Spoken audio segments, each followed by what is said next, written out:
So we're moving towards that because, towards a more effective model of building those relationships abroad, towards being more strategic, which brings me to the next point. Most companies do not organize to tap into those markets. Meaning most companies do not have a specific strategic plan to develop international sales, let alone to develop international sales in specific markets that relate to their budget to do so, their marketing, their brand positioning, pricing, any of that. So we're trying to develop a process to go into companies and say, okay, let's start developing this with our advisors, with your staff, to start moving that along. So companies can have a specific focus, which is very needed. And this is from companies that are doing $200 million, $300 million, they don't have it. And they've gotten, you typically hear growing pains, right? We used to sell to everybody, and then we realized that it wasn't a good strategy, and it wasn't a strategy at all. Now we're pulling back and saying, we're gonna be careful about who we do business with, right? Who really represents our brand well abroad. So in order to do so, companies need, and this is point number 9, need to bring in talent that understands those markets, that understands how to do business in those markets, the idiosyncrasies of dealing in the business culture within that industry, in that market. Extremely important. In Turkey, most business is done over dinners. That's just the way it is. As a matter of fact, I just came back from Turkey yesterday, and I was in a small town called Çeşme. It's a beautiful resort town, sun and beach, and it's wonderful. One of our clients was at a pharmacy there, and in Turkey, pharmacies are turning into beauty stores now. So, for example, you'll typically see beauty stores, pharmacies that have about 10-15% of the space to be pharma, and the rest is just beauty, right? And you have high-end beauty, and you have the toothpaste and all the other stuff, right?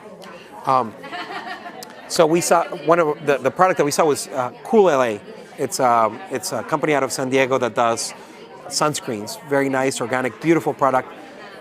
But it was 120 liras, which is $60 for a sunscreen in that market. And talking to the pharmacist, how much they sell, I'm not sure that my client understands that what his distributor is doing for that, but I can tell you that in that market he could be selling a lot more, and if he had the right sponsors and a little bit of marketing, he could have a tremendous potential in selling in a very luxurious market, which is Çeşme. People with a lot of wealth go there, but not enough to buy a sunscreen that is $60 because there's other options, So again, understanding those niche markets and focusing, if he was able to do that, I think he could pick up a lot more sales from that, and working with his distributors to do so, working with them to have the right margins. I think it's very important. Talent should also be able to cultivate local support for your company. So with the regulatory agencies in your country, in those countries, with government officials that can help you mitigate through problems. Again, part of building those relationships. And we found that the companies that have had that strategy have been very successful, as opposed to the companies who have just kind of done the rain shower approach and just taken everything, and to find out that it's not really a strategy and that they should scale back and redo again. If we can help any of you, please, do not hesitate in contacting me. And does your company do market research in terms of pricing? What is a good price for a sunscreen? Absolutely. Absolutely. So yes, we do. And in negotiating, it's funny. Most companies will typically, when they do a pro forma, they'll do X Works from the U.S. Do you guys do X Works? You ship X Works? Okay. And that's basically saying, you come and pick it up, Mr. Buyer. And, we'll obviously have a smaller margin, but you come and pick it up from our doorstep, right? You figure out the rest.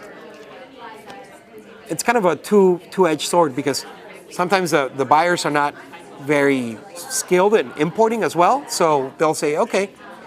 But if you really want to work with somebody, you want to also work with a better shipping term for them, where you're really working with your buyer hand in hand. And you will see that when you have a more sophisticated buyer. So that's part of pricing.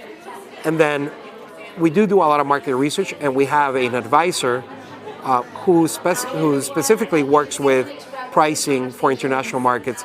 He actually works for AII, and he advises all week long on pricing issues. So, yeah, absolutely.